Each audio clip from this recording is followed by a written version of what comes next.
네, 여러분 안녕하세요. 오늘은 안녕하세요. 새로운 교과가 시작됩니다. 새로운 교과의 총 제목이 뭡니까? 세 가지 어, 우주적 기별. 예, 세 가지 우주적 기별 이렇게 하니까 식상하지 않아 좋은데 결국은 무슨 얘기예요? 세천사의 기별. 예, 새천사의 기별을 연구하게 됐네요. 이번 교과 저자는 마크 필리입니다. 아시는 분들은 아시겠지만 마크 필리는 우리 어, 교단이 보유한 최고의 설교자 중 한 명이죠. 말을 네. 잘한다고요, 정말 말을. 그래서 교과를 우리는 뭐 성경 연구하듯이 하긴 할 거지만 교과 책도 좀 읽어보시면 좋은 인사이트를 많이 얻으실 것 같습니다. 제가 올리는 질문만 보지 마시고 마크 필리가 뭐라고 하는지 그것도 한번 좀 읽어보세요. 워낙 글을 네. 잘 쓰는 사람이니까. 네. 그리고 오늘은 일과입니다. 제목은 예수님의 승리, 사탄의 패배고요. 기억절은 12장 17절입니다. 시작. 용이 용이 여자에게 여자에게 분노하여 분노하여 돌아가서 돌아서 그 그 그 여자의 남은 여자의 여자의 자손 남은 자손 하나님의 계명을 하나님의 지키며 계명을 지키며 예수의 증거를 가진 자들과 더불어 더불어 싸우려고 싸우려고 바다모래 바다모래 위에 위에 서 서 있더라. 있더라. 딱 보니까 오늘 이번 과에서 연구할 주요 내용이 뭔 것 같아요? 어, 예수님의 승리, 사탄의 패배. 아이, 그렇게 하면 안 되지. 그건 제목이고. 그래서 그게 뭘 연구하는 것 같아요? 십자가 사건? 뭐 다 맞습니다. 다 포함되고요. 쉽게 얘기하겠습니다. 계시록 12장 연구예요. 안 그래요? 네. 그렇네요. 예, 음, 결국 계시록 12장 연구하는 거예요, 이번 주는. 계시록 12장 안에 있는 내용들을 연구할 겁니다. 본문 연구를 할 거예요. 그래서 이런 게 참 좋아요. 교과는 이래야지, 그지? 본문 연구를 할 수 네. 있도록. 예, 근데 그거를 그쵸. 이렇게 맥락을 잘 잡아줬기 때문에 좋은 교재가 될 겁니다, 우리에게. 자, 오늘은 계시록 12장 한번 읽어보도록, 연구해보도록 하겠습니다. 일요일로 넘어가겠습니다. 하늘에서의 전쟁. 예, 거기 보면은 7절에 서 있죠. 하늘에 전쟁이 있으니 하면서 미가엘과 그의 천사들이 용과 더불어 싸웠다. 그죠? 이게 여기 나오는 하늘에 있는 전쟁이란 어느 때의 전쟁을 의미합니까? 십자가 사건. 1번 십자가 사건. 또 다른 분. 아, 그래? 지, 지구가 창조되기 전 전쟁? 아, 태초의 전쟁의 시작. 2번. 또 3번은 또 있을까요?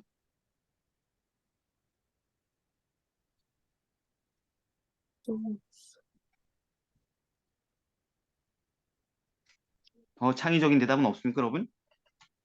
말세 전쟁? 그건 아닌 것 같아요. 네. 왜냐면 이게 지금 과거 이야기이기 때문에 말세 전쟁은 아닌 것 같아요. 음, 자, 1번이라고 하신 분, 아니, 김진 사모님 왜 이게 태초의 전쟁이라고 생각하셨습니까? 음, 그러니까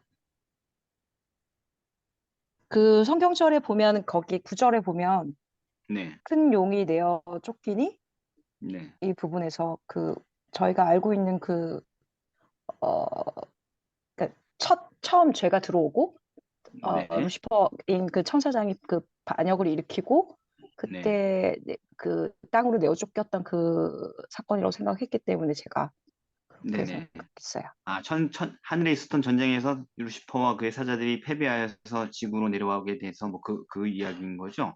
자, 그럼 네. 1번 잘 들었고, 2번은 왜 2번입니까? 이다의 성도님 뭐라고 했죠? 십자가에서의 전쟁? 십자가 사건. 왜 이게 하늘의 전쟁이 십자가 사건입니까? 음, 이제 9절까지를 본문으로 주셨는데 10절부터 읽어보면은 내가 또 들으니 하늘에 큰 음성이 있어서 이때 우리 하나님의 구원과 능력과 나라와 또 그리스도의 권세가 나타났는데 우리 음, 형제들을 침투하던 자가 쫓겨났고 또 우리 형제들이 어린 양의 피와 자기들의 증언하는 말씀으로써 그를 이겼으니 그러니까는 이 어린 양의 피로 이겼다라고 이야기를 하는 거에서 이제 십자가 사건으로 보는 거죠. 근데 이제 이게 그렇다면은 하나님의 구원과 능력과 나라가 이 이게 나타났다는 것은 우리들의 관점에서 나타난 게 아니라 아직 하나님의 나라가 나타난 건 아니니까 우주 거민들의 관점에서. 그래서 이게 이제 그 창세전, 우주의 창세전이라기보다는 하늘에서의 어떤 하나님의 아들들로서의 어떤 사전의 주권이 뺏긴 그런 사건이 아닌가. 네, 감사합니다. 사실 두 분의 이야기를 혼합을 해야 돼요. 한쪽으로 치우치면 안 됩니다, 이게. 무슨 얘기냐면, 자, 하늘에 전쟁이 있었는데, 미가엘이 누구예요? 예수님. 예수님. 예수님. 예수님. 예수님과 그의 천사들이 용과 그의 천사들하고 싸웠다잖아요. 네. 근데 예수님이 십자가 사건에서 싸우실 때 미가엘이셨나요? 음. 아니요. 천사장의 이름이 미가엘이잖아요. 네. 네. 그래서 이게 헷갈릴 수 있는데 십자가 사건을 얘기하고 있는 건 맞습니다, 이 본문이. 그런데 태초의 전쟁으로부터 시작된 전쟁을 얘기하는 거예요.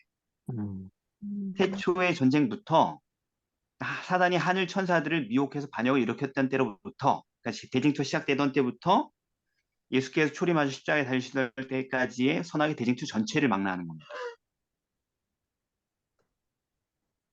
전쟁이 있었는데 그 전쟁이 엄청 오랫동안 이어진 전쟁이었죠. 네. 이해되세요? 네. 에다의 성경 네. 이해되세요? 네, 그래서 예. 그러니까 엄청 오랫동안 긴 전투가 있었다. 우주적인. 그런데 결론이 나는 장면이 이 장면인 겁니다. 12장. 그 전쟁의 종지부가 찍어지는 장면을 얘기하고 있는 것입니다. 단지 십자가 사건 그 당시에 잠깐만 얘기하는 건 아닌 거예요. 물론 십자가 사건 당시에 포커스가 맞춰져 있습니다. 그러니까, 많은 성도들이 재림 성도들이 이 전쟁을 십자가랑 분리해서 과거에 있었던 전쟁으로만 착각하는 경우도 있고, 음, 조금 더 앞뒤 문맥을 살핀 사람은 이게 그게 아니고 과거의 전쟁이 아니고 십자가에서 있었던 전쟁이구나라는 걸 발견한 사람이 있는데, 실제로는 뭐냐면 태초에부터 시작됐던 그 전쟁이 지금까지 이어진 전쟁 전부 다 포함해서 음, 십자가에서 이제 뭔가 결정타가 나오는 장면을 묘사하고 있는 거라고 이해하시면 모든 것이 이해가 될 것입니다. 오, 예, 이해됐죠? 네. 예. 그래서 맞아요. 전쟁이 있었고 지금까지 계속 있었고 긴 전쟁이. 그리고 싸웠는데 결국은 그 전쟁의 승패가 갈렸다. 8절. 네. 마귀가 이기지 못했다. 그죠? 네. 그래서 있을 곳을 얻지 못한지라 땅으로 내어 쫓겼다. 이게 무슨 얘기예요? 용과 그의 사자들이 이기지 못하고 땅으로 내어 쫓겼다는 말씀이 무슨 얘기예요? 아까 전에 이제 다시 하늘에 가서 자기가 명분 있게 이야기할 수 있는 자격이 박탈됐다는 거 아니에요? 그렇습니다. 여기 보면은 9절에 온 천하를 꿰던 자라고 했죠. 꿰는 자라고. 네. 네. 그 짓을 못한다. 이제 하늘에서는. 음. 그죠? 네. 사기 행각이 다 발각됐다 이런 얘기예요. 네.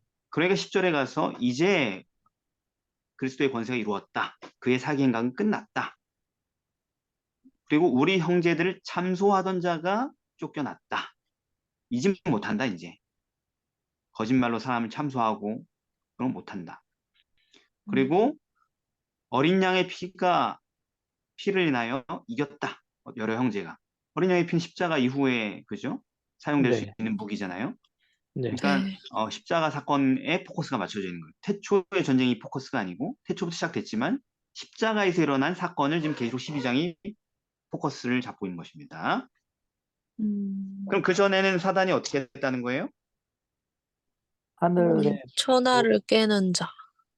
그냥 온 하늘을 다니면서 지멋대로 막 입을 놀렸다는 거죠. 그렇죠. 네. 태초의 전쟁에서 패배해가지고 천사들과 따로 떨어져 나왔지만 하늘에 있지 못했지만 그래도 여전히 하나님께 나가서 하늘을 휘젓고 다녔다는 얘기죠. 그런 네. 증거가 어디 있어요? 참소했다. 하나님 앞에서 막 왔다 갔다 했다. 욕기자. 욥기에. 그렇죠. 욥기 1장 하루는 하나님의 아들들이 와서 여호와 앞에 섰고 사단도 그들 가운데 왔는지라. 사단이 막 하나님의 장자의 모임에 하나님 앞에 막 와서 막 말을 하는 거죠. 그럼 뭔 네. 말을 해요? 참소하죠. 네. 네. 욥이 어찌 까닭 없이 하나님을 경외하리까? 이거 참소잖아요. 네. 네. 네, 또 참소한 장면 또 있을까요? 어, 뭐 모세의 십체와 함께 다투었다. 음, 유다. 뭐 그거는 보좌 앞에 간 건 아니니까 땅에서 있었던 거니까 그것도 좋은 참소입니다. 음, 스가랴 3장 1절에 보면 대제사장 여호수아는 여호와의 사자 앞에 섰고 사단은 그의 음, 우편에 서서 그를 대적하는 것을 여호와께서 내게 보이시니라. 지금 하나님 앞에서 사단과 그리스도께서 서 있는 장면이죠. 음, 근데 거기 가서 하나님 면전에서 막 대적하고 있는 거에 참소하는 거지요. 음, 저 더러운 애를 어떻게 구원합니까? 이러면서 말이죠. 그러니까 여호와께서 사단에게 이르시되 네 이놈 땅으로 찍혀버려라 이렇게 하지 않고 사단아 여호와가 너를 책망하노라. 쫓아냈다는 얘기 못 쫓아냈다는 얘기예요. 못 쫓아냈던 거. 구약 때는 쫓아내지 않았다는 얘기예요. 그렇게 얘기하고 다녀도 참소해도. 음, 그런데 그런 모든 참소가 끝난 게 십자가라는 거죠. 음, 그럼 그때 쫓겨났다는 증거가 있을까? 다른 성경에서 십자가로 있죠. 요한복음 12장 31절부터 나와 있습니다. 예수께서 이렇게 말씀하셨어요. 이제 이 세상의 심판이 이르렀으니 이 세상 임금이 쫓겨나리라. 이렇게. 음, 용이 쫓겨난다는 얘기가 있잖아요. 계시록에. 근데 똑같은 얘기가 요한복음 12장에 있다. 요한계시록 12장에 있는 얘기예요. 요한복음 12장에 있다는 얘기. 음, 이 음, 세상 임금이 쫓겨나리라 이제. 어떻게? 32절에 내가 땅에서 들리면 음, 들리는 게 뭔가? 33절에 이렇게 말씀하시면 자기가 어떤 죽음으로 죽을 것을 보이심이로라. 내가 땅에 들려서 십자가에 달리면 이 세상 임금은 쫓겨난다. 그게 계시록 12장에 나오는 쫓겨났다는 얘기의 의미인 것입니다. 그래서 요한복음 19장 3절에서 실제로 십자가에서 예수님께서 이렇게 말씀하시죠. 다 이루어지다. 이루었다 하고 돌아가셨죠. 그죠? 네. 이 얘기예요. 이 얘기. 그리고 골로새서 2장 15절에 정사와 권세를 벗어버려 밝히 드러내시고 뭐예요? 진리와 사탄의 거짓을 다 밝히 드러내고 십자가로 승리하셨느니라. 오랜 전쟁이 십자가로 승리로 끝났다. 그래서 계시록에 있는 얘기들이 희한한 얘기가 아니고 성경의 여기저기서 다 입증이 되는 얘기라는 것입니다. 음, 자, 여러분, 그러니까 만일 전쟁에 휩쓸린 당신에게 전쟁에 휩쓸렸어. 지금 우리는 우크라 전쟁에 휩쓸렸어, 안 휩쓸렸어요. 안 휩쓸렸어요. 그런데 대쟁투엔 휩쓸렸어. 어쩔 수 없어. 죽든지 살든지. 근데 여러분이 선택할 수 있는 선택권이 주어지면 어느 편에 설 거예요? 이기고 있는 것처럼 보이는 편에 쓰게 될까요? 사람이 아니면 승리한다라고 결과가 나와 있는 쪽에 서게 될까요? 결과가 나와 있는 쪽에. 뭐 이다희 성도님 뭐 다른 말 할 얘기 있어요? 아니요. 이기는 편, 내 편. 그 이기는 편이 내 편인지 어떻게 하냐고요. 지금 누가 이기는 것 같아요? 사단이 이기는 것처럼 보이죠. 온 세상이 사단이 이기는 것처럼 보이잖아요. 네. 이기는 편이 내 편이면 사단이 내 편이니. 근데 그렇게 보이는 거지, 본질은 사단이 이긴 게 아닌 거죠. 그래서 계시록을 연구해야 해. 그렇죠. 우리가 말은 이렇게 쉽게 해도 다 이기는 편에서 이기고 있는 편에 서잖아요, 지금. 사람들이 그쵸. 전부 다. 네. 나 성공하고 나 안 망하는 쪽으로 서잖아요, 전부 다. 음, 그죠? 다수의 네. 편에 서고 권력자의 편에 서 그렇게 살잖아요, 다들. 유리한 그렇죠. 편에 서 성경에 결국은 예수님이 이긴다 이 말을 하지만 그거는 뭐 그냥 이론으로만 받아들이고 실제로 이기는 편에 서는 거죠. 제 아들 유난이가 좀 이기는 쪽의 편에 서는 걸 잘 아는데 어제도 그 말을 하더라고요. 아빠, 난 학교에서 어떻게 살아남는 줄 알아? 응? 어떻게 살아남는데? 강한 애가 있지? 응. 일단 걔 편에 서. 그러다가 더 강한 애가 나타나자? 그럼 그쪽으로 갈아타. 그래도 더 강한 애가 나타나면 그쪽으로 갈아타. 내가 이렇게 살고 있어. 이렇게 얘기하더라고. 그래서, 그래서 제가 뭐라 그러냐면, 야, 그렇게 살면 안 돼. 그렇게 살지 말고 잘 생각해봐. 아니, 이게 얼마나 이렇게 살아야 돼. 그래 살아남아. 이렇게 얘기를 해요. 야, 그렇게 하지 말고, 결국은 그럼 결국 이 세상 제일 강한 사람이 누구야? 약간 하나님이지 이러더라고. 하나님. 그러면 그냥 하나님 편에서 이 사람 저 사람 이렇게 왔다 갔다 하지 말고 예, 이렇게 얘기를 했더니 오 그러네 또 이러고 끄덕끄덕 하더라고요. 그러면서. 예, 그렇죠. 그러니까 유난히의 웃긴 이야기가 우리의 모습이죠. 네. 그래서 근데 우리가 선택권이 있어요? 있죠. 있죠. 있어요? 있죠.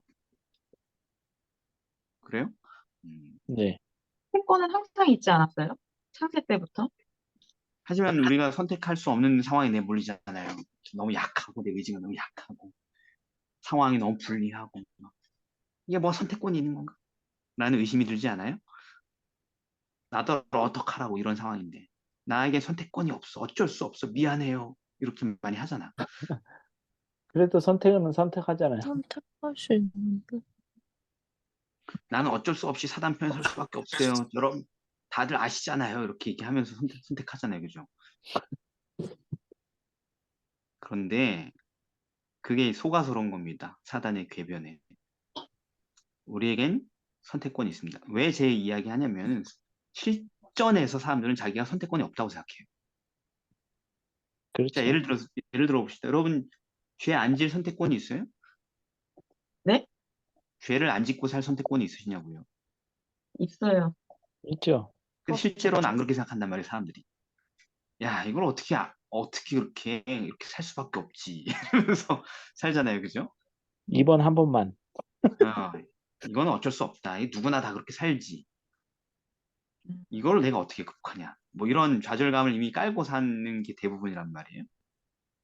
아, 미안해요. 나 이렇게 약해요. 어쩔 수 없어요. 한 번만 봐주세요. 뭐 등등등. 근데 그 핑계를 대는 거죠. 나에겐 선택권이 없잖아요. 선택권이 있다라는 걸 기억하시길 바랍니다.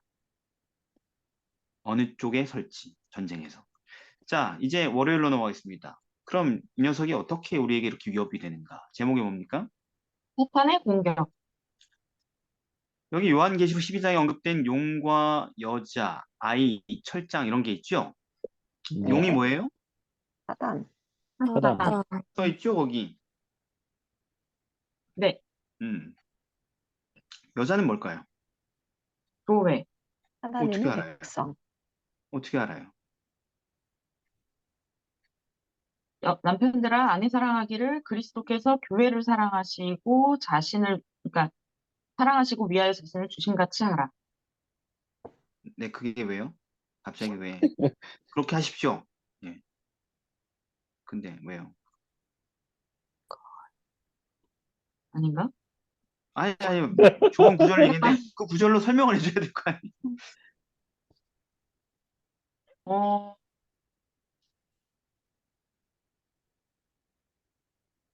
어? 어, 설명해 주세요. 그러니까 교회를 사랑하셔서 자기를 주신 같이 하라. 그러니까, 그렇게 할게요. 예.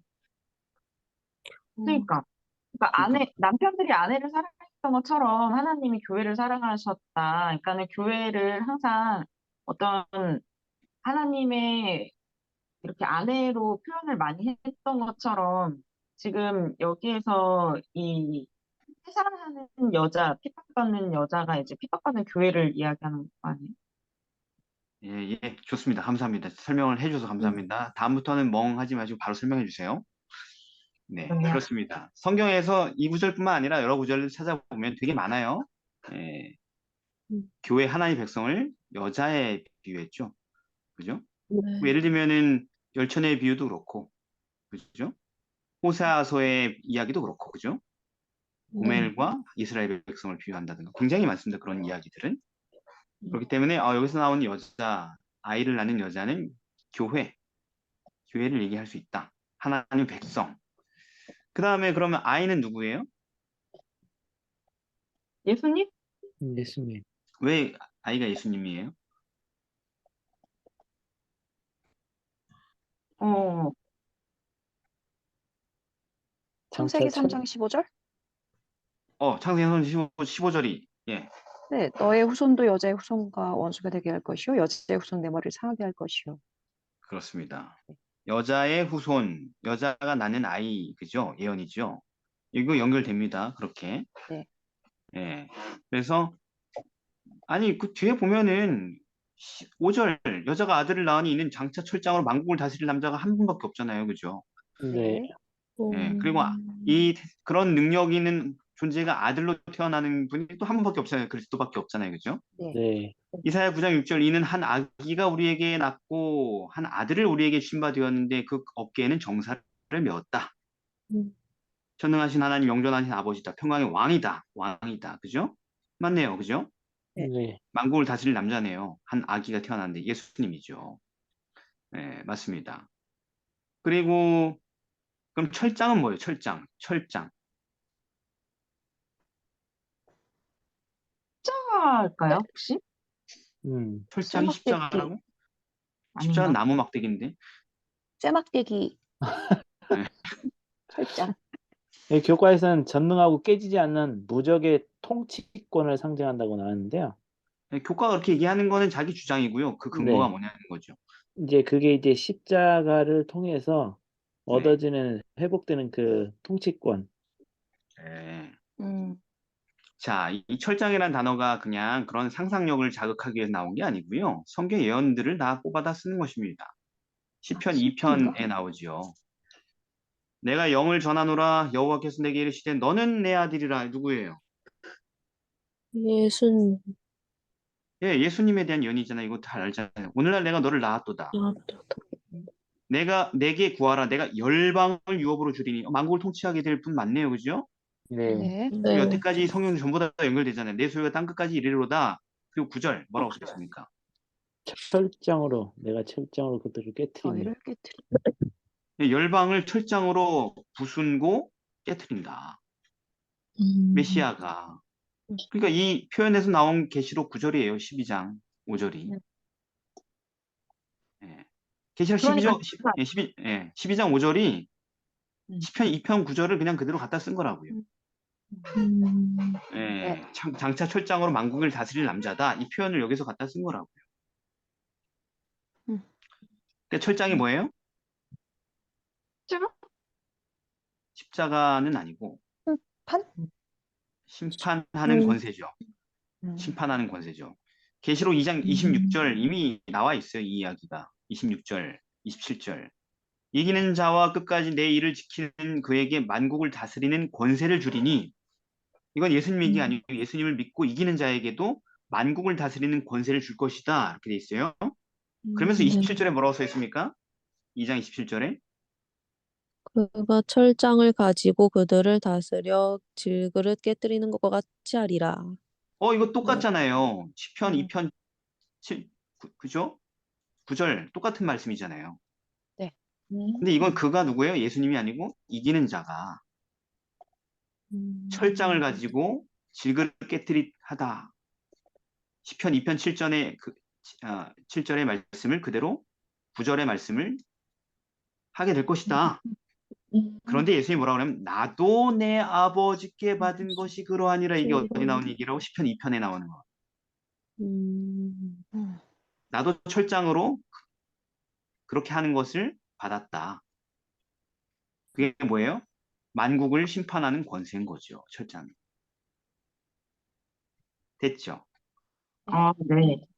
예. 그러니까 거기서 교과가 해설하는 그 말을 그대로 믿지 마시고 성경에서 다 찾아야 된다는 얘기. 계시록 19장 11절에 이렇게 써 있어요. 그가 공의로 심판하며 싸우더라. 이게 철장이에요. 공의로 심판하고 음. 철장이 19장 몇 절이요? 19장 9절. 11절. 11절. 19장 11절 맨 끝부분에 그가 공의로 음. 메시아가 공의로 심판할 것이다. 어떻게 되냐? 19장 15절에 그의 입에서 이한검이 나오니 그것으로 만국을 치겠고 똑같이 나오죠. 시편 2편 9절. 그죠? 친히 저희를 뭐로 다스릴? 19장 15절. 철장으로 다스리며 철장으로 다스리고. 그죠? 나오잖아요. 철장이 뭔 의미인지 이렇게 복합적으로 나오잖아요. 그죠? 음. 공의로 심판하고 악인들을 멸망시키고. 자, 이제 예수님의 권세가 어떤 건지 알겠죠? 부활하신 후 최종적으로 받을 권세가 어떤 건지. 그리고 그 권세에 우리도 참여할 수 있다는 사실까지 발견했네요. 계시록 안에서. 자, 이게 이제 우리가 이제 살펴봤고, 그러면 이제 마귀 쪽을 좀 살펴보겠습니다. 태초부터 이제까지 마귀가 이 전쟁에서 활용해왔던 사탄의 가장 강력한 핵무기는 뭐예요? 그 꼬리가 하늘 별 3분의 1을 끌어다가 땅에 던지더라. 그 무기가 피조물에게 미치는 피해 작용과 파괴력, 영향력이 얼마나 커요? 3분의 1. 엄청난 거죠, 그죠? 네. 천사의 3분의 1을 괴멸 상태로 만들었다는 거잖아요. 꼬리라는 네. 무기를 써가지고. 그러니까 음. 그 꼬리가 뭔데요, 도대체? 이사야 9장 15절. 머리는 곧 장로와 존귀한 자요. 꼬리는 곧 거짓말을 가르치는 선지자라. 거짓 꼬리가, 선지자나 거짓 기별. 거짓 그렇지, 굿. 그렇죠.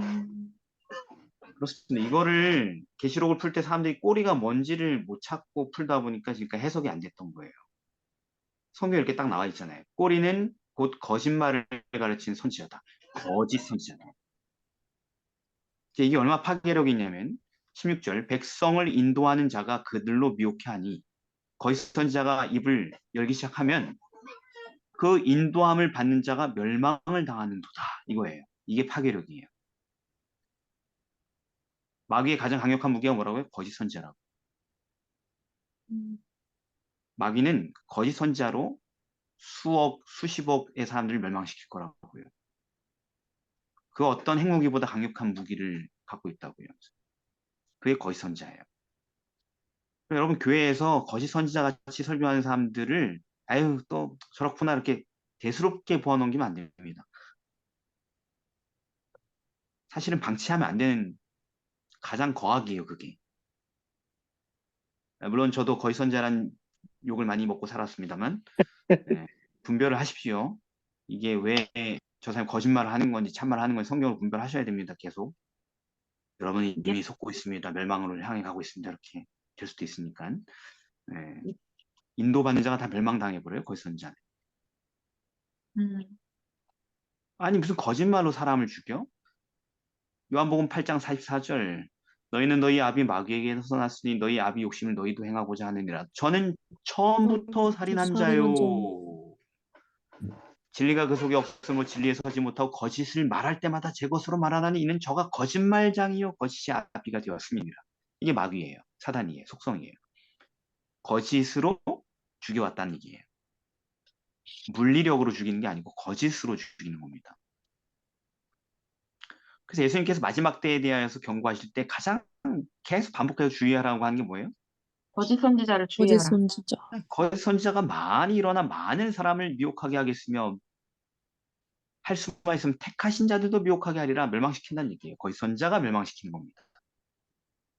그러니까 우리는 딴 걸 주의하는 게 아니고 뭐 전쟁이 일어날까 경제가 어떻게 될까 이런 게 아니고 자꾸 정치가 어떻게 될까 이게 아니고 거짓 선지자를 조심하라.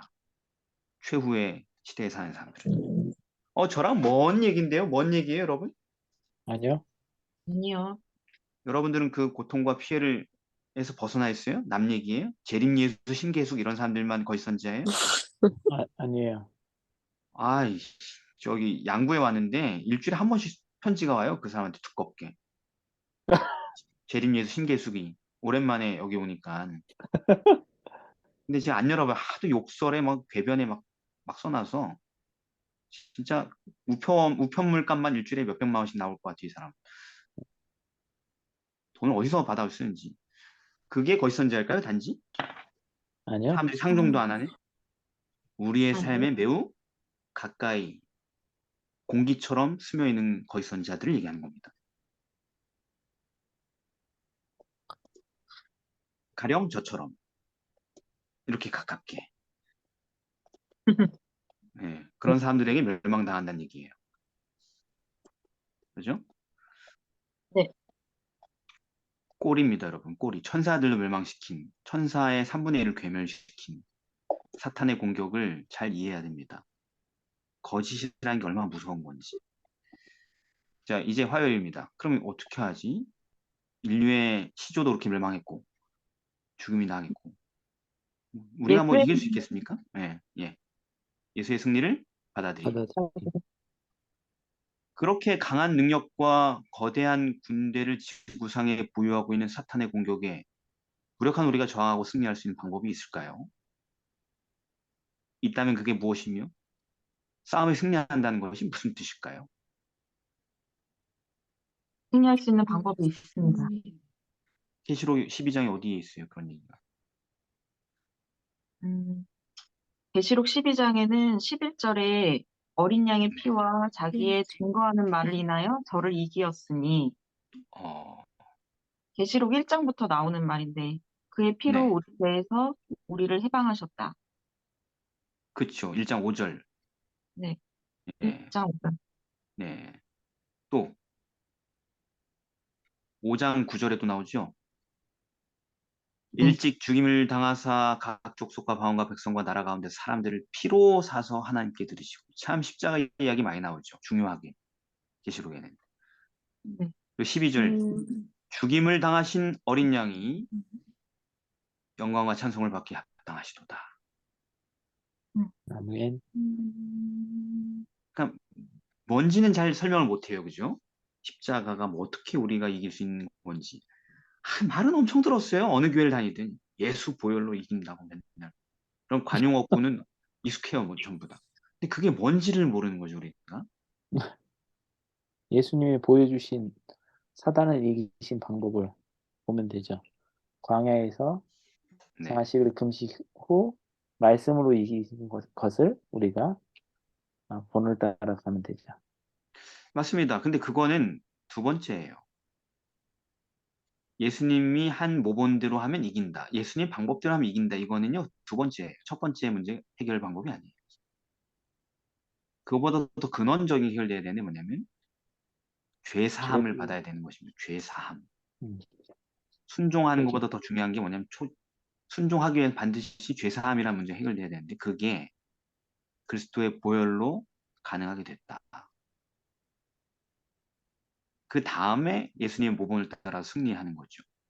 네, 그래서 에베소서 6장 11절에서는 마귀의 괴계를 능히 대적하기 위해서는 하나님의 전신갑주를 전신갑주를 입어야 입으라. 된다. 근데 그 전신갑주가 도대체 뭐냐? 왜 입어야 되냐? 우리의 씨름은 사람하고 싸우는 게 아니라 하늘에 있는 악령들과 싸우는 거다. 거짓말로 우리의 정신을 계속 잠식하고 우리를 꼬꾸라지게 만드는. 체험하시죠, 여러분. 여러분 거짓 생각에 눌려가지고 불행하고 포기하고 무너지고 체험하시잖아요, 매일매일. 그죠? 네, 네, 마귀에게 굴복당해가지고 의기저상해지고 우울해지고 죽고 싶고 희망이 없어 보이고 뭐 등등등. 근데 대적할 수 있다. 마귀의 괴계를 대적해요. 마귀의 물리력이 아니라 마귀의 괴계가 뭐예요? 거짓을 대적하기 위하여서. 악령과 싸우기 위해서. 그래서 뭐 옛날 영화들 보면 엑소시즘 뭐 이런 거 하는 거 있잖아요. 악마하고 막 신부하고 막 이렇게 하는 게 무슨 성수 뿌리고 막 이런 장면들 보면은 신부들이 어떻게 해줘요? 정신 공격해지죠. 말하다가 지죠. 마귀 하는 말에 굴복해가지고 탁 멘탈 놓고 막 패배하고 막 이러잖아요. 그죠? 잘 묘사한 거죠. 어떻게 보면 상징적으로. 근데 하나님 전신갑주를 취하는데 그게 뭐냐? 이걸 좀 분석을 해보면 뭐예요? 능히 진로 대적할 수 있는 수단이. 예? 뭐라고요? 14절부터 17절까지 진리로 허리띠를 메고 그러니까 의의 그게 혁명 예. 뭐예요, 그게? 결국 다 보니까 말씀, 진리, 의, 복음, 믿음 이런 것들, 구원의 소망, 하나님의 말씀 이런 것들이죠, 그죠? 네, 그러니까 이걸 종합해 보면은 하나님의 말씀에 나타나 있는 복음의 진리를 믿음으로 구원과 의의 선물을 받아 승리한다, 뭐 이런 얘기죠, 그죠? 종합을 해보면. 그러니까 우리의 노력과 능력으로 우리의 능력이 아니라 하나님께서 주시는 능력을 믿음으로 승리한다는 얘기를 하고 있는 거죠. 하나님의 약속과 능력을 믿음으로 말이죠. 네. 그리고 이제 고린도후서 2장에 보면은 10절에 너희가 무슨 일인지 서로 용서해라. 왜냐하면 11절에 왜냐하면 우리로 사탄에게 속지 않게 하려 함이라. 그 속느냐 속지 않느냐 문제들. 정신 공격에 당하느냐 승리하느냐의 문제인 거죠. 그러면서 우리가 그 뭐를 알지 못한 바가 아니야? 괴계를 알지 못한 바가 아니다. 다 사탄의 무기는 꼬리예요, 꼬리, 괴계. 정신 공격이에요. 논리 공격이고 사상 공격이에요. 그래서 하나님의 말씀을 믿음으로 하나님의 사상 가운데서 승리할 수밖에 없다라는 것입니다. 아멘. 네. 예. 그래서 에베소 4장 13, 14절에 보면 우리가 하나님의 아들을 믿는 것과 아는 일에 하나가 돼야 된다.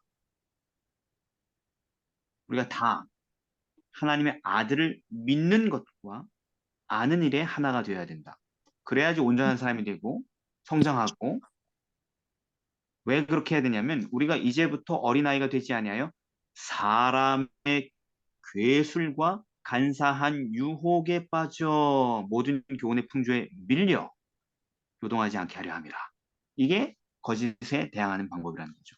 하나님의 아들을 믿는 것과 아는 일이 하나가 되는 것. 네. 그래서 진리를 탐구하고 실천하고 배워가는 그 과정이 그렇게 중요한 거예요. 그게 예수의 승리를 받아들이는 구체적인 방법이라는 것입니다. 아멘. 아멘. 예수의 보혈을 활용하는 구체적인 방법이라는 거예요. 그냥 예수 보혈 이렇게 하는 건 신성모독에 불과해요. 죄지면서 주의 보혈 이렇게 부적처럼 외우는 건 신성모독이에요. 그냥 뭐 어떻게 하는지도 모르면서 그냥 부적처럼 쓰는 거예요. 그렇게 하면 안 되고 진리를 탐구하고 그 보혈의 능력이 어떻게 나에게 역사하는지를 알면서 그것을 활용해야 된다는 것, 순종해야 된다는 것입니다. 자, 이제 수요일로 넘어가겠습니다. 광야의 여자. 아까 그 여자잖아요, 그죠? 근데 아까 그 네. 여자랑 뭐가 다른 거예요, 이 여자가? 음, 시대가 좀 다른 것 같은데. 그렇죠? 남자를 낳은 여자잖아요. 근데 그 여자가 뭘 받아요? 핍박, 이제 핍박을 받죠. 그래서 어디로 도망가요? 광야로 광야 네, 거기서 얼만큼의 기간을 보낸다고 써 있어요? 1260일 1260일. 또는 반대 1260년 그때도 안 돼. 한때와 두때와 반때. 다 똑같죠? 한때, 네. 두때, 반짤 때 이거는 1년, 2년, 반년, 3년 반이네요. 3년 반을 30일로 계산하면 1260일. 똑같은 기간이죠. 네. 네. 그 말씀이 의미하는 바가 뭐예요, 이게? 1260년. 왜 그게 1260년이에요, 또? 민수기 14장 34절에 탐지한 날수 40일의 하루를 1년으로 환산하여 뭐 에스겔에서도 내가 40일로 정하였으니 일일이 1년이라. 아, 일일이 1년이란 구절을 찾았는데, 뭐 좋은 의미인데, 근데 여기서 왜 그걸 적용해야 돼요? 그럼 모든 기간엔 전부 다 일일 1년을 다 적용해야 돼요, 앞으로? 예수님 40일을 굶주리 심지라 그러면 40년이 돼야 되는 거예요? 40년 동안 굶었다는 얘기가 돼야 되는 겁니다. 어, 이게 이제 다니엘이랑 같이 연결을 해서 네, 다니엘의 한때와 두때와 반때가 다니엘 7장 25절에도 나오잖아요. 맞습니다. 그러니까 이게 이제 그냥 사회적인 현상을 이야기하는 게 아니라 어떤 예언적으로 풀 때는 이거를 연으로 계산하는 거 아니에요? 그렇죠? 한때와 두때와 반때라는 게 일상적인 기간 표현입니까? 아유, 우리나라는 군대가 한때와 두때와 반때 동안만 해. 뭐 이렇게 얘기합니까, 우리가? 한때와 반때입니다, 요즘에. 에, 저 휴가 1260일 동안 다녀올게요. 이렇게 얘기하지 않잖아요, 그죠? 이런 표현들이 다 뭐예요? 예언적 표현들인 거죠. 네. 그리고 문맥 자체도 예언적이죠, 그죠? 그래서 이게 다니엘서에 나오는 예언들과 똑같은 기간이기도 하고, 그래서 이런 예언적 기간들이 다니엘서에서 똑같은 기간이었다면 거기에서 1일 1년 법칙을 적용해야지만 역사적으로 문맥이 맞게 되고 똑같은 기간인데 여기도 1일 1년 법칙이 적용된다. 성서적으로 민수기와 에스겔에 나타난. 그래서 이것이 1260년 기간이다. 근데 그럼 1260년 동안 뭐 광야에서 뭐 어떻게 했대? 광야가 어딘데요, 도대체? 광야는, 광야는 척박해 보이긴 하지만 하나님께서 계속 이끌고 계신 어떤 그런 공간 아니에요? 아니 뭐 그런 공간인 것 같아요. 하나님께서 데리고 갔으니까. 근데 거기가 어딘데요, 도대체? 그런 공간이. 아, 내가 사업 망하고 쫓겨났던 단칸방 이런데? 이 세상? 이 세상? 뭐 저 세상은 아니겠죠? 교회? 교회? 광야? 양구교회? 양구교회 광야? 광야인가? 네. 여긴 음, 광야라고 하기엔 제가 너무 현대적인 것 같고. 제가 인터넷도 이러다가 심지어 서울영화관교회보다 훨씬 빠르니 여기는. 도대체 광야가 뭘 의미할까요?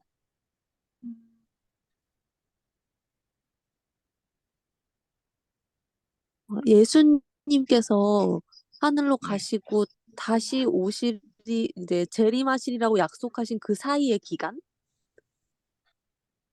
그 기간 한때야 두때야 반때고 여기 예 기간 나온 아, 거는 광야. 그거고 그래서 그 공간.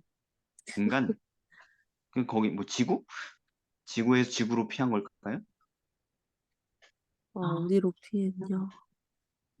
음, 아 여러분들이 너무 어렵게 생각해서 성경에 광야 많이 나오잖아요. 네. 네. 그죠? 광야는 다 성경에서 광야가 나올 땐 다 어떤 이미지냐면 사람이 없는 버려진 척박하고 한적한 곳을 얘기하는 거예요. 네. 음, 즉 하나님께서 교회가 핍박을 받고 1260년이라는 긴 기간 동안 말살을 당하고 그럴 때 그 음, 교회를 보호하기 위해서 이끈 곳은 사람이 살지 않는 궁벽한 곳들이었다라는 얘기입니다.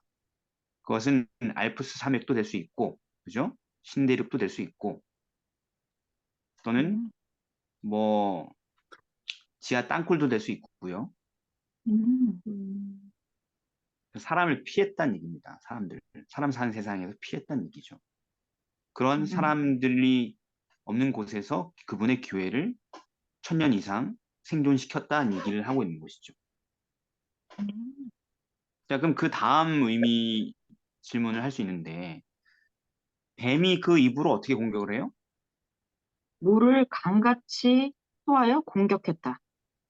그 말과 땅이 그 여자를 도와서 강물을 삼켜줬다는 말의 뜻이 뭐겠어요? 음, 광야가 물을 삼켜준 건가? 그러니까 그 땅이 광야겠죠. 거기 피했으니까. 근데 뭐, 물을 강같이 토했다는 얘기는 무슨 뜻이고, 땅이 그 강물을 삼켰다는 말은 또 무슨 뜻일까요? 음, 이게 이제 예언적인 상징적으로 봤을 때 그 네. 입으로라는 그 입은 음, 시편 144편 7절 8절에서 봤을 때 저희의 음, 입은 괴사를 말하며 음. 그러니까는 이 입이라는 것은 거짓으로 혐오시키는 것을 이야기를 하고 이 어허.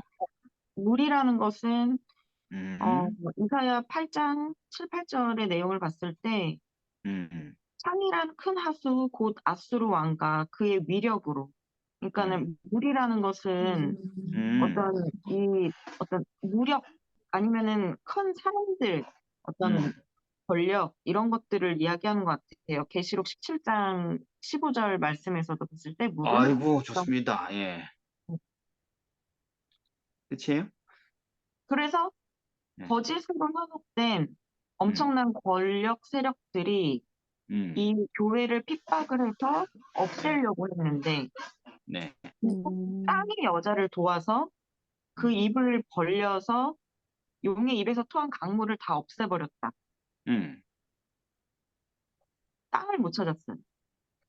자, 지금 성경들, 주요 성경들 다 찾았어요. 사실 이거 연구하면서 이런 성경들을 찾은 해설서가 거의 없어요.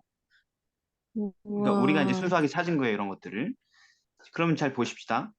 이사야 8장 7절을 먼저 보면, 그러므로 주 내가 흉흉하고 창이란 큰 하수, 그러니까 물을 쏟아 붓는 거죠.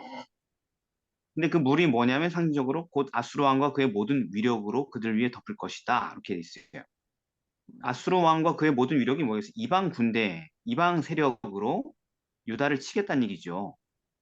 음, 음, 이 큰 물로 공격한다는 것은 이방인의 거대한 권력과 세력으로 친다는 얘기를 포함하네요. 그 다음에 아까 시편 144편 8절만 읽었는데 7절부터 읽어야 돼요. 위에서부터 주의 손을 펴사 나를 큰 물과 물이 또 나와요. 음, 그리고 이방인의 손에서 구하여 건지소서 하고 대꾸법을 쓰는데 큰 물과 이방인의 손에서. 아까 큰 물이 이방인의 손이었죠. 그죠? 네. 네.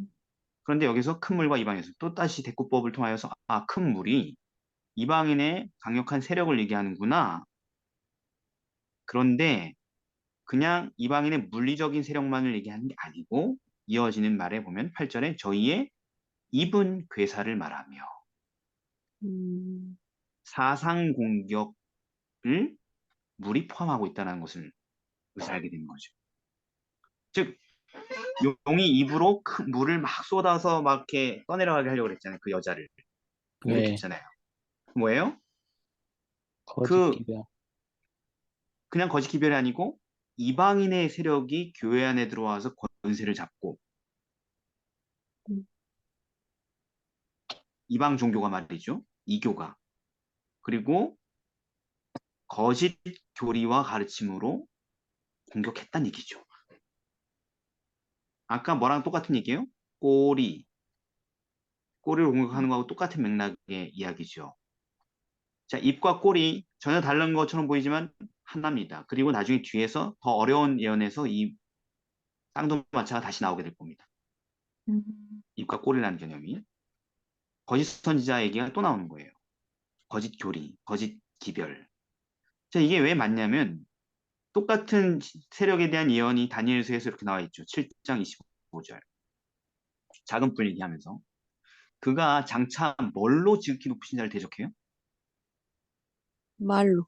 말로 지극히 높으신 자를 대적하고 또 말로 또 지극히 높으신 자의 성도를 괴롭게 할 것입니다. 뭘로 공격한다고? 말. 몰라. 말로 성도를 괴롭게 한다고. 똑같네요. 그죠? 음, 계시록 12장이랑 똑같은 얘기잖아요. 그가 또 때와 법을 변개코자 할 것이며 성도는 그의 손에 붙임받아 한때 두때 반때를 지내리라. 똑같은 얘기네요.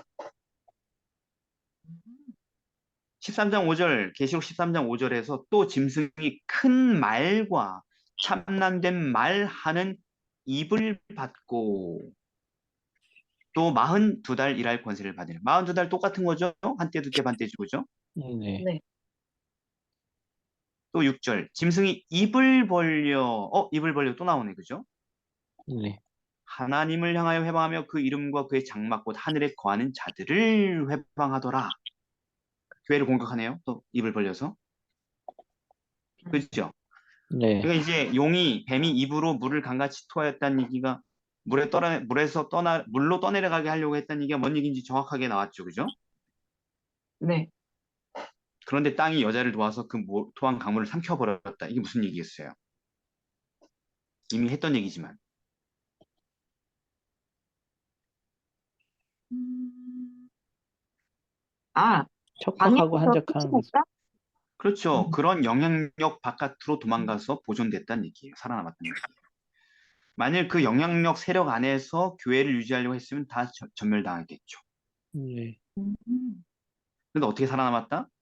그들의 세력의 범위가 미치지 못하는 궁벽한 곳으로 가서 그들의 괴계도 듣지 않고 그들의 물리력도 닿지 않은 곳에서 말이죠. 이방인들이 하나님의 순수한 교회를 보존했다라는 얘기죠. 아멘. 네. 자, 그렇다면 오늘 유사한 공격 속에 우리도 노출돼 있습니까?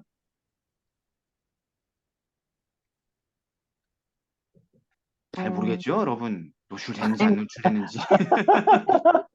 지금 떠내려가고 있는 건지 아니면 뭐 물 바깥에 있는 건지 잘 모르겠죠, 그죠? 네. 여러분 노출돼 있는 거예요. 음, 여러 자기도 가지. 모르고 노출돼 있는 거예요. 지금 그 세력 안에 여기저기에. 그런 상황에서 우리가 떠내려가지 않고 안전하게 될 수 있기 위해 적용할 수 있는 것이 뭐가 있을까요? 한적한 곳에 가서 기도를 해야죠. 아, 좋습니다. 또 네. 오늘날 우리가 이 기별을 적용할 수 있다면 음, 어, 구별된 시간, 구별된 장소. 이거를 우리가 늘 네, 좋습니다. 3, 2, 1, 땡. 시간 없으니까.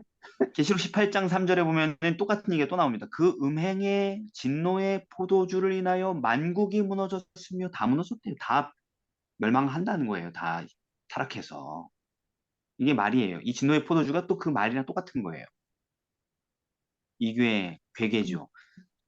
그래서 다 멸망하고 다 타락하고 막 그러는데 그때 하나님께서 뭐라 하시냐면 하늘로서 다른 음성이 나서 가로되 내 백성아 음, 거기서 나와 그의 죄에 참여하지 말고 그의 받을 재앙들을 받지 말라. 이게 광야라는 거예요. 음, 음, 다들 거기서 나와서 살아남았잖아요. 교회들이. 그렇죠. 그렇죠. 그죠? 순수함을 유지하고. 네. 여러분들을 둘러싼 거짓 기별이 뭔지 거짓 영향력이 뭔지 하나님이 아닌 이교의 세력이 장악한 그 종교가 뭔지 어떤 형태든지 간에 거기에서 나와야지 되는 겁니다. 음, 거기에 자기를 노출시켜 놓고는 살아남기 힘들다는 얘기예요. 이해됐죠? 네. 자, 제가 무슨 출교하라 뭐 이런 얘기 아닙니다. 약간 좀 다른 방식으로 여러 가지로 생각을 해야 돼요. 네. 네. 자, 마지막 목요일. 음, 하나님의 하나님의 마지막 때의 남은 자. 네. 자, 이제 스토리의 끝으로 가서 마지막 때 용이 최후의 공격을 감행할 남은 자의 특징이 뭐예요? 두 가지가? 뭐가 사단을 분노하게 해요? 하나님의 계명을 지키며 예수의 예수의 증거를 가졌어요. 증거를 가진 자. 그게 뭐예요? 그게 교회가 광야에서 살아남은. 살아남은 순수한 교회의 특징인 거예요. 광야에서 살아남았다는 건 뭐냐면 뭐에 영향에 받지 않았다는 얘기예요? 거짓 기별의 영향을 한번. 말. 거짓 영향력. 그렇죠. 거짓된 가르침에 파괴되지 않은 상태가 이 두 가지 특징이라는 거예요. 즉 거짓말이 파괴하는 것은 두 가지인 거죠. 하나님의 계명을 계명과 지키지 않게 거짓말하는 거죠. 하나님의 계명을 어기게 그죠? 그리고 네. 예수의 증거를 같이 그러니까 예수의 증거를 가진 자들이니까 예수의 증거를 갖지 못하게 하는 기별이겠죠, 그죠? 네. 네. 거기에 살아남은 존재들을 이렇게 두 가지 특징을 가졌다는 것이죠. 네. 이게 왜 기분 나쁘게 할까요, 사단을? 자기는 패배가 결정이 됐는데 네. 구원받는 존재들이 있다라는 것이 좀 열받지 않을까요? 오케이. 이렇게 하는 사람들이 구원받으니까 음. 열받고 그럼 이렇게 하면 되지.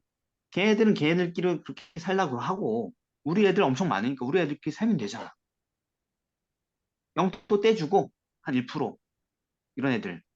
어차피 다 대부분 나를 따르니까 기분 나쁠 거 없잖아요. 어차피 여긴 내 땅인데 거의. 아, 근데 그런 거 아닐까요? 원래는 예수님만 신이기 때문에 계명을 지킬 수 있었다. 이러한 사단의 계계조차도 무너뜨리는 게 되는 거잖아요. 사람도 그렇게 하나님 계명에 순종하고 예수님의 증거를 가질 수 있다라는 것을 증인이 돼버리니까. 그렇죠. 무슨 얘기냐면은 자기의 왕국을 위협한 존재이기 때문에 그런 거예요. 하나님의 계명을 지키는 것이 곧 자기 왕국을 위협하는 거예요. 왜냐하면 죄를 이길 수 있다는 희망을 보여주는 거니까. 죄의 권세에 빠진 거짓말에 속아 있는 사람들에게. 그죠? 그리고 네. 가만히 그렇게 보여주기만 하는 게 아니라 예수의 증거를 전해. 능력 있게. 자기 왕국을 파괴해. 공격해 들어와. 침노해. 그래 열받죠, 그죠? 어차피 나는 네. 패배가 확정돼가지고 그렇지 않아도 지금 플랜 B를 가동하고 있는데 그것마저도 이렇게 막 위협한 존재가 있으면 정말 분노하겠죠, 그죠? 자, 그는 왜 패배했으면서도 끝까지 교회와 싸울까요? 한 영혼이라도 더 망하게 하려고? 그거 맞고 물귀신 작전. 또 다른 게 뭐가 있을까요? 사탄은 스마트한 친구거든요. 친구는 아니 제 친구는 아닌데 하여튼 스마트한 애거든요. 우리가 생각하는 것처럼 원시적인 괴물이 아니에요. 음, 이게 한 명이라도 더 이렇게 이제 구원받지 못하면은 예수님께 타격을 줄 수 있겠다 생각을 하는 거 아닐까? 그렇죠. 그것도 포함됩니다. 음. 근데 그것들은 약간 좀 감정적인 부분이고, 그죠? 그 부분이 있어요, 분명히. 그런데 좀 이성적인 부분은 뭘까요? 음,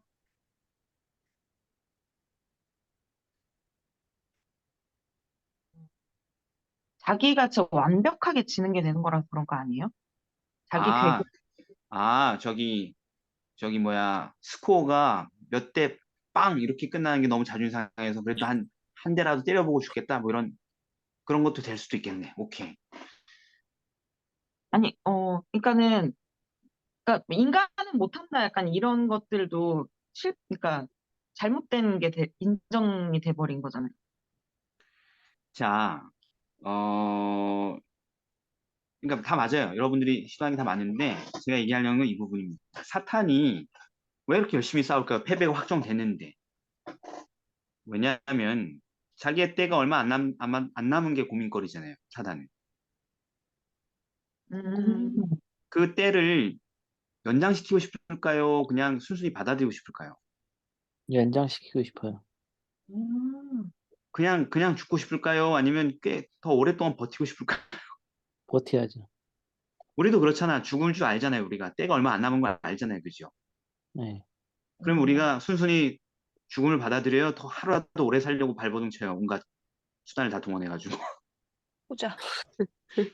그렇죠. 사단도 지구를 완벽하게 장악할 수 있으면 하늘에선 끝났지만 음, 작은 왕국이라도 운영하면서 꽤 오랫동안 버틸 수 있을 거 아니에요. 음, 다 자기 편만 들면은 복음이 전해지지 못하고 안 그래요? 음, 그런데 복음을 전하고 있잖아. 음, 복음이 전하되면 예수님께서 오시고 세상 끝나는데 말이죠. 음. 복음이 다 전해졌을 때 예수님이 오실 거라는 걸 사단이 알기 때문에 그 복음 사업을 방해하는 거라는 거죠. 그렇죠. 음, 그것도 거기에 지적인 계산에 포함되는 거죠. 왜냐하면 마태복음 7장에 보면은요. 아니 마태복음이 아니고 다니엘 마지막 장에 보면은 사탄의 고민이 나오거든요. 다니엘 11장 마지막 부분에 보면 이렇게 써 있죠. 음, 그가 근심한다는 얘기를 하는데 왜 근심하냐 보냐면 이렇게 써 있습니다. 아, 그가 모든 권세를 다 잡아. 지구상에 있는. 그러나 동북에서부터 소문이 이르러요. 음, 그로 범민하게 함으로. 그래서 화가 나서 분노해서 나가서 많은 무리를 다 도륙하고 진멸코자 한다. 이렇게 써 있어요. 음, 자꾸 소문이 들려오니까. 누가 뭘 전파하니까 말이죠. 예. 그래서 그가 장막 궁전을 바다와 영화롭고 거룩한 산 사이에 베풀 것이지만 최고의 권력을 잡겠지만 결국 끝이 이를 것이다. 그땐 도와줄 자가 없으리라 이렇게 써 있어요. 계시록이랑 똑같은 얘기예요. 그래서 이 싸움의 본질은 뭐냐면요. 뭐예요? 이 싸움의 본질은 뭐예요? 누구가 이기냐 지냐가 아니라 얼마만큼의 시간을 버티느냐? 그러니까 그 시간을 버티냐의 맥락의 문제 핵심이 뭐냐면 경배의 문제라는 거예요. 경배. 계시록 13장 15절 저가 권세를 받아 짐승의 우상에게 생기를 주어 그 짐승의 우상으로 말하게 하고 짐승의 우상에게 경배하지 아니한 자는 다 죽인다고 했잖아요. 그러니까 음, 지금 뭐 하냐면 자기를 경배하게 하는 세상을 만들고 싶은 거예요. 지구라는 작은 똥덩어리에. 음, 음, 작지만 이 세계의 신이 되려고 하는 거예요. 경배받는. 근데 복음이 진리가 거짓으로 이걸 다 만들어 놨는데 이 세계를 복음이 진리가 그것을 위협하니까 그걸 깨부수려고 싸울 수밖에 없는 거예요. 자, 그래서 우리는 진노를 받는 사람의 편에 서야 되는 것입니다. 우상에 경배하는 자가 아니라 고난을 피할 수 없는 그런 입장에 서야 되는 것입니다. 우리가 어떻게 해야 승리합니까? 이 전쟁에서? 죽음으로써 예수님의 승리해야 피. 결국 이렇게 되는 거예요. 네가 장차 받을 고난을 두려워하지 마라. 죽도록 충성하라. 죽도록 충성하라. 자, 아까 이렇게 써 있죠. 몇 절이야? 11절, 12장 11절 다시 읽어보세요. 여러 형제가 어린 양의 피와 자기의 증거하는 말을 인하여 이겼다 그랬잖아요. 이겼다 그랬잖아요. 그죠? 네. 근데 그 이겼다는 게 뭐냐면은 그 뒤에 있는 구절이에요. 그들이 어떻게 했어요? 죽기까지 자기 생명을 아끼지 생명을 않았다. 아끼지 아니하. 그게 승리했다는 거예요. 어린 양의 피로. 음.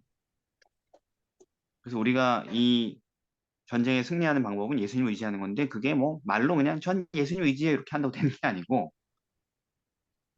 충성과 경배를 강요받을 건데 거짓에 그때 죽도록 하나님 편에 충성하는 것이 승리자의 편에 서는 것입니다. 음. 끝입니다. 시간이 많이 지났기 때문에 질문을 받지 않고 녹화 끝난 다음에 질문 받겠습니다. 네. 기도하겠습니다. 사랑의 아버지 하나님, 저희에게 오늘 계시록 연구를 시작할 기회를 주니 감사드립니다. 아멘. 저희가 12장에 나타난 태초로부터 시작된 선악의 대쟁투의 과정과 그리고 결정적인 승부와 그리고 그 이후의 마무리까지 흘러갈 스토리를 주님의 선물을 통하여서 다 알게 되었습니다. 주님, 세상의 여러 가지 홍수와 같은 위협 앞에서 마음이 흔들리고 거짓말에 속아서 무너져 떠내려가지 않게 하여 주옵시고 네. 주님의 말씀에 죽도록 충성하는 하나님의 계명을 지키며 예수의 증거를 가진 자로 살아있게 하여 주시옵소서. 예수님의 이름으로 기도드립니다. 아멘. 아멘. 아멘.